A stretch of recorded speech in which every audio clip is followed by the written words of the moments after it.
Bem-vindos a mais uma exploração aqui no nosso espaço.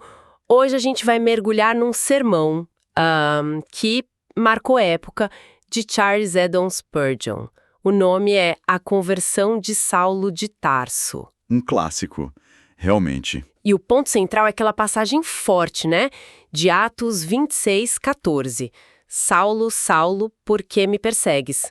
Dura coisa te é recalcitrar contra os aguilhões. Uma frase que ecoa, sem dúvida. A nossa missão aqui é meio que destrinchar as camadas desse sermão. A gente quer entender os argumentos do Spurgeon sobre a graça, sobre essa questão da oposição à fé, sabe? E as consequências, muitas vezes bem complicadas, dessa resistência. Isso. Vamos tentar pegar as ideias principais, os pontos mais provocativos que Spurgeon levanta ali. Preparados? Então vamos lá. Para começar, o ponto de partida do Spurgeon é quase um espanto, né? Ele fica maravilhado. Ele expressa isso claramente. Como que o Salvador lá do céu, glorificado, se inclina para falar com Saulo. E não Saulo qualquer, né? Um perseguidor ferrenho da igreja. Exato. E Spurgeon destaca a pergunta direta. Saulo, Saulo, por que me persegues? Ele vê nisso uma condescendência, assim. Uma humildade divina que o deixa quase perplexo. E é fundamental a gente pegar o quadro que Spurgeon pinta de Saulo antes disso. Ele não era só um opositor de ideias. Não mesmo. Ele era ativo, né? O texto bíblico que Spurgeon usa mostra ele prendendo homens, mulheres, tentando forçar a blasfêmia. E tem o ponto crucial. A morte de Estevão. Exatamente. Ele consentiu na morte de Estevão. Então, a lógica humana, como Spurgeon bem aponta, esperaria o quê? Um raio? Uma maldição? Com certeza. Algo fulminante. Mas não. Vem um chamado pelo nome. 2 vezes. Saulo, Saulo. Super pessoal. É uma inversão total de expectativa, né? Onde se esperaria o juízo, vem um chamado. Spurgeon até faz um contraste, acho, com outras falas de Jesus. Sim, ele lembra das palavras duras de Jesus sobre quem fizesse tropeçar os pequenininhos, né? Que seria melhor se afogar com uma pedra no pescoço. Exato. Mas para o perseguidor ativo, para Saulo, a abordagem é diferente. É o que a gente pode chamar de uma graça quase escandalosa, né? Pelo menos do nosso ponto de vista humano. Mas Spurgeon faz uma ressalva importante aí. Qual seria? Ele diz que, por mais incrível que seja essa cena com Saulo, ela não supera o ato máximo de condescendência de Cristo. Que seria? Deixar a glória, vir para a terra, nascer, viver como homem, sofrer, morrer por pecadores. Para Spurgeon, essa fala a Saulo, apesar de notável, está em linha com esse caráter sacrificial, humilde, que Jesus mostrou a vida toda, desde Belém até o Calvário. Entendi. Faz sentido dentro da visão dele. Ok, mas vamos desempacotar um pouco mais essa ideia da graça. Spurgeon não deixa isso como um evento isolado lá atrás, só para Saulo, né? Como ele conecta isso com, sei lá, a experiência das pessoas que ouviam ele? Aí vem uma das sacadas mais fortes de Spurgeon, eu acho. Ele universaliza a experiência. Como assim? Ele argumenta que, beleza, a voz audível do céu é rara, quase única. Mas Jesus fala de um jeito parecido, pessoalmente, na consciência de muita gente. Aquela pergunta, por que você me persegue? Spurgeon insiste que ela não é genérica. A pessoa sente como algo direto, sabe? Inescapável para ela. Como se fosse só com ela. Isso. Ele até conta da própria conversão dele. Diz que sentiu como se o pregador estivesse falando só para ele, no meio da multidão. Isolado ali, recebendo a mensagem direto no coração. Histórico e transforma numa dinâmica espiritual que pode acontecer com qualquer um. E como ele ilustra essa perseguição no dia a dia? Imagino que na época dele não era só violência física, né? Não, claro que não. Ele traz a coisa para a realidade concreta lá da Inglaterra vitoriana. Ele dá exemplos bem vívidos até. Tipo o quê? O marido que zomba da fé da esposa, sabe? Que ridiculariza ela por ir à igreja, por ler a Bíblia. Ou o pai que tenta, assim, apagar qualquer faísca de religiosidade na filha. Situações do cotidiano, então. Sim. Ou o patrão, o colega de trabalho, que fica caçoando de um funcionário religioso, chamando de hipócrita, de fanático.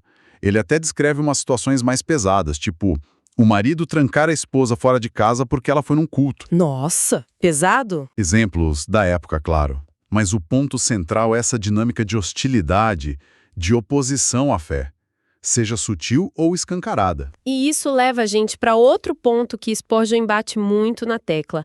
A interpretação do por que me persegues. Não é meus seguidores, é me. Como ele desenvolve isso? Essa identificação de Cristo com os seguidores dele é central para Spurgeon. Totalmente. Ele não vê isso como uma metáfora leve, não. Ele leva a sério mesmo. Muito a sério. Ele argumenta que as ações contra os crentes são de fato sentidas por Cristo como se fossem contra ele mesmo. Ele volta naqueles exemplos que a gente falou.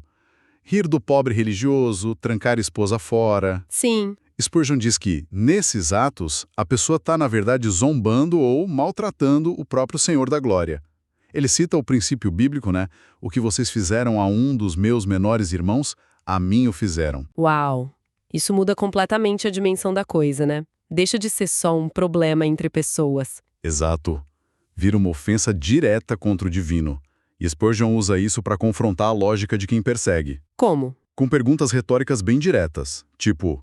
Alguém teria coragem de rir de Cristo se visse ele no trono, ou vindo nas nuvens para julgar? A resposta óbvia é não, né? Claro.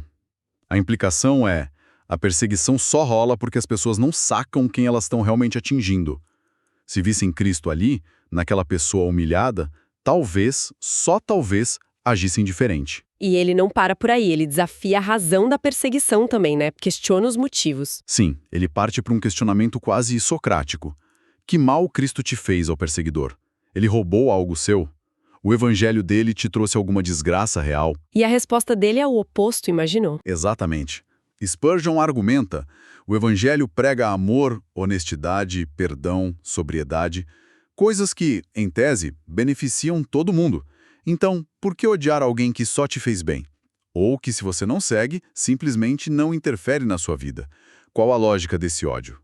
É um apelo forte à razão, mas tem emoção aí também, né? Como ele descreve Cristo para reforçar esse ponto? Aqui Spurgeon usa toda a força da retórica dele. Apela fundo para a emoção.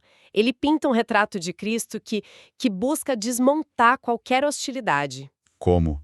Ele fala da beleza de Cristo, não física, claro, mas moral, espiritual, da bondade infinita dele, do sofrimento totalmente sem merecimento.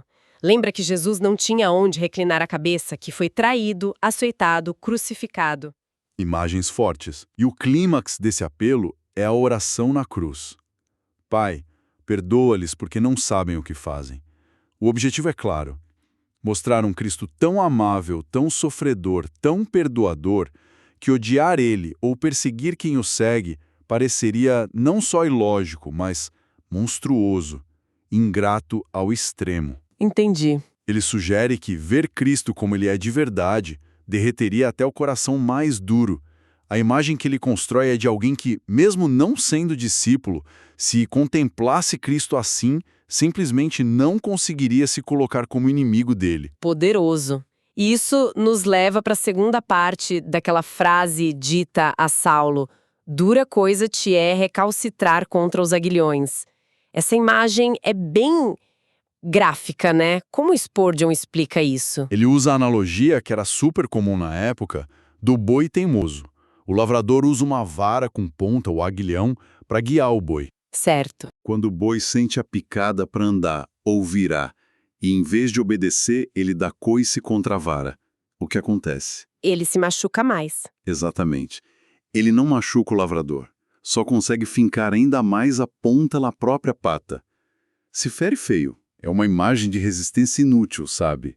E autodestrutiva. E a partir dessa imagem do boi teimoso, Spurgeon tira várias lições sobre essa coisa de se opor a Deus, né? Quais são os pontos principais que ele desenvolve? Sim, ele puxa pelo menos 5 lições importantes daí. A primeira é: a oposição é inútil. Lutar contra Deus, contra o plano dele, é como o boi dar coice na vara. Não vai parar nada. Ele reforça isso de alguma forma? E como? Ele usa hipérboles, imagens grandiosas, diz que é mais fácil tentar parar as estrelas, ele até menciona as Pleiades, ou controlar os ventos e as marés, do que impedir o avanço do evangelho ou destruir a igreja. Nossa. Reis e imperadores, filósofos tentaram, ele diz, mas a igreja sobreviveu. Ele citou Salmo 2, onde Deus rirá dos reis que se insurgem. A igreja, com Deus como refúgio, não tem o que temer, mesmo que tudo trema. Tentar parar isso é, na visão dele, uma tolice cósmica. Uma futilidade em escala cósmica, então. E ele aplica isso no nível pessoal também, tipo, para a pessoa comum que se opõe. Sim, ele traz para o nível individual. Pensa, se impérios e exércitos não conseguiram destruir a fé, como é que um indivíduo, por mais bravo que esteja, acha que vai ter sucesso? Faz sentido. Ele questiona se a zombaria, a perseguição, já conseguiram de fato fazer um convertido de verdade abandonar a fé. Podem causar dor, sofrimento, claro, mas arrancar uma fé genuína do coração, Spurgeon diz que não. A resistência, no fim, é ineficaz. Entendi. Inútil. Essa é a primeira lição. E a segunda qual é? A segunda é que a oposição é autodestrutiva. O boi, dando coice, não fere o lavrador, fere a si mesmo. Certo. Da mesma forma, quem se opõe a Cristo não prejudica Deus, ele está seguro lá na glória dele. Mas essa pessoa está, na verdade, acumulando sofrimento e coisa ruim para si mesma. Como assim? Spurgeon usa uma linguagem forte. Diz que cada ato de oposição, cada palavra de deboche, está empilhando sobre vossas cabeças uma carga de males para o futuro, seja aqui ou na eternidade. Pecar contra Deus pode parecer bom na hora, mas a colheita, ele avisa, vai ser amarga. A rebelião só prejudica o rebelde. Entendi. Resistência inútil e autodestrutiva. Qual o terceiro ponto que ele tira da analogia? Terceiro, a oposição não traz benefício nenhum, nenhum mesmo. Spurgeon desafia direto. O que você ganha lutando contra Cristo e o que ele ensina? Ele aponta para as consequências ruins que ele via na época, ligadas a uma vida de rejeição aos princípios cristãos. Que tipo de consequências? Saúde arruinada pela bebida, por outros vícios, lares destruídos pela infidelidade, pelo egoísmo, reputação manchada, filhos que acabam seguindo o mesmo caminho ruim dos pais. E para quem talvez não vivesse nesses vícios tão óbvios, mas ainda assim se opunha à fé, tinha alguma mensagem? Tinha sim. Mesmo para essas pessoas, talvez mais respeitáveis, Spurgeon pergunta: sua oposição a Cristo te trouxe mais felicidade de verdade? Mais paz na consciência?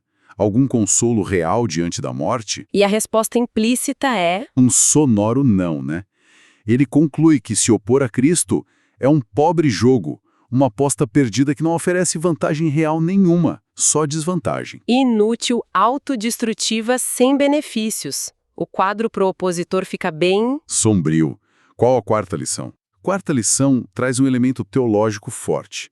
A graça soberana pode intervir e tornar a resistência inútil no final. Aqui Spurgeon toca na doutrina da eleição, da graça irresistível, que era central para ele. Explica um pouco mais. Ele argumenta que, se Deus decidiu salvar alguém, a resistência dessa pessoa, por mais teimosa que seja como a do boi, vai ser vencida no final. O boi tem que seguir o caminho que o lavrador quer. E como ele ilustra isso? Tem exemplos? O exemplo máximo, claro, é o próprio Saulo, que vira Paulo. Ele era o boi mais teimoso, dando coice violento, mas a graça de Deus pegou ele e transformou completamente. Certo. E Spurgeon usa isso para dizer: ninguém está fora do alcance dessa graça soberana, se Deus quiser. Ele até especula de um jeito bem provocador que, se Cristo quisesse, até Voltaire, um baita crítico do cristianismo, poderia ter virado um apóstolo fervoroso. Nossa, que ousadia. A chave da vontade, como ele diz poeticamente, está nas mãos de Deus. Ele usa como quer. Isso adiciona uma ironia, né? Talvez a pessoa esteja lutando feito louca contra aquele que, um dia, por decisão divina, ela vai amar e servir. Que pensamento forte. Inútil, autodestrutiva, sem benefício e potencialmente vencida pela graça. Qual a quinta e última lição?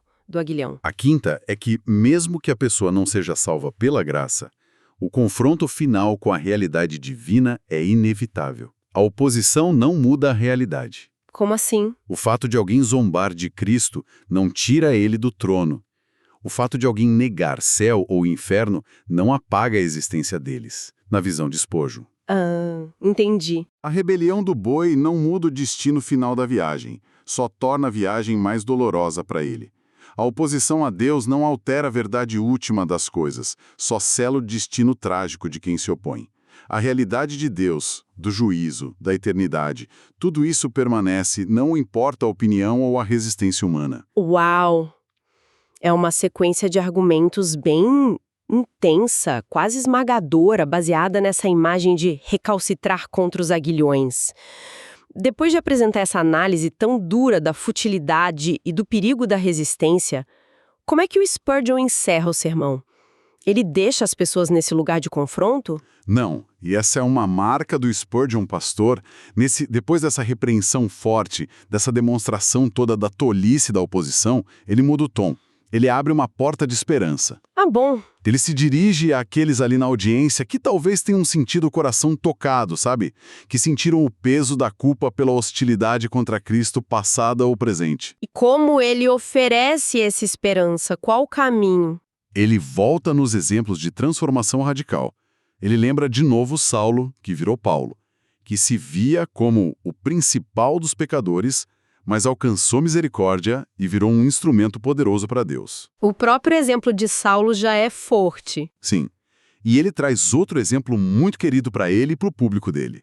John Bunyan. Ah, o autor de O Peregrino? Esse mesmo. E Spurgeon descreve o Bunyan jovem de um jeito muito vivo. Não era só um pecador comum, não. Era tipo o líder da turma do fundão, sabe? Líder em vícios, em blasfêmias, a praga da aldeia. Nossa, ele pinta um quadro bem negativo. Muito. Conhecido pela irreverência, por roubar galinha, por xingar os religiosos, por ser o centro da iniquidade local. Um caso que parecia totalmente perdido. E aí ele contrasta essa imagem com o Bunyan que veio depois. Sim. Ele mostra como esse mesmo cara, depois da conversão, virou o sonhador glorioso, autor de uma das obras mais importantes da literatura cristã. Virou um pregador tão convicto que preferiu ficar 12 anos preso a prometer que ia parar de pregar. Que virada. Que contraste. Enorme. E o argumento de Spurgeon é esse: se Deus pôde transformar Saulo, o perseguidor, e Bunyan, o líder do vício, em gigantes da fé, então, meu amigo, ninguém está de verdade fora do alcance da graça transformadora de Deus. Tem esperança até para o pior dos opositores. Essa oferta de esperança, usando exemplos tão extremos, é muito impactante mesmo. E como ele fecha o sermão, finalmente. Qual a mensagem final que fica? Spurgeon termina com uma mistura de apelo direto e uma declaração da responsabilidade dele como pregador. Ele afirma, com muita convicção, que cumpriu o dever dele, que pregou toda a verdade que Deus deu para ele pregar. Sem esconder nada. Sem esconder nada. Sem suavizar as partes difíceis, tipo inferno, lei.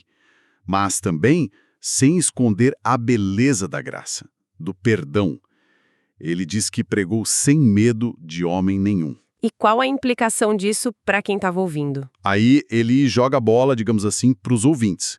Ele faz um paralelo. Assim como ele, pregador, vai ter que prestar contas a Deus pela fidelidade da mensagem, cada ouvinte vai ter que prestar contas por como ouviu e reagiu a essa mensagem. Uma responsabilidade compartilhada, então. Exato. Ele usa uma linguagem bem solene, falando do dia do juízo, da separação entre quem vai ouvir apartai-vos de mim e quem vai ouvir vinde benditos de meu Pai. Ele pede para as pessoas não tratarem isso de forma leve, mas guardarem no coração. Tem um senso forte de urgência, sabe? De que a resposta a essa mensagem tem consequências que duram para sempre. Resumindo, então, nossa conversa sobre esse sermão do Spurgeon em Atos 26.14, a gente começou com aquele espanto diante da graça pessoal, né? Inesperada de Cristo para Saulo, o perseguidor. Isso. Vimos como Spurgeon pega essa experiência e universaliza falando desse confronto pessoal na consciência.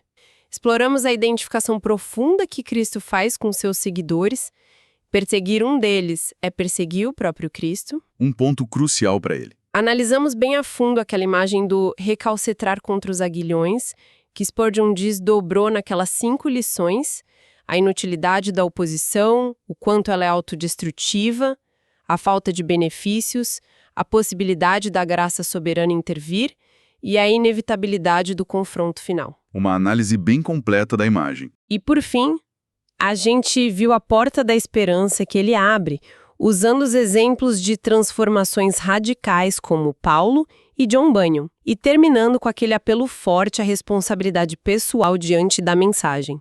Exato. E pensando em tudo isso, sabe uma coisa que fica martelando aqui, que o sermão talvez sugira sem dizer com todas as letras, é sobre a natureza desse confronto pessoal que Spurgeon tanto frisa. O que seria? Se essa interpelação de Cristo é tão direta, Saulo, Saulo, por que me persegues? Será que as motivações por trás da oposição de cada pessoa, sabe, medo, orgulho, ignorância, mágoa, será que isso influencia o caminho que essa luta interna vai tomar? Interessante, como assim? Tipo, será que certas motivações levam a pessoa a se endurecer ainda mais contra os aguilhões? Ou será que outras motivações, talvez até de forma paradoxal, podem tornar a pessoa mais suscetível a ceder justamente pela força desse conflito íntimo que ela sente? É uma questão meio psicológica, né? Sobre a fé e a resistência, que fica pra gente pensar. Uma excelente questão para continuar refletindo, sem dúvida. E com essa provocação, a gente encerra a nossa análise de hoje. Este trabalho faz parte da série Diálogos de Sábado. Na próxima semana, a gente volta com um novo tema para nossa conversa em profundidade. Combinado? Que Deus abençoe a todos que nos acompanharam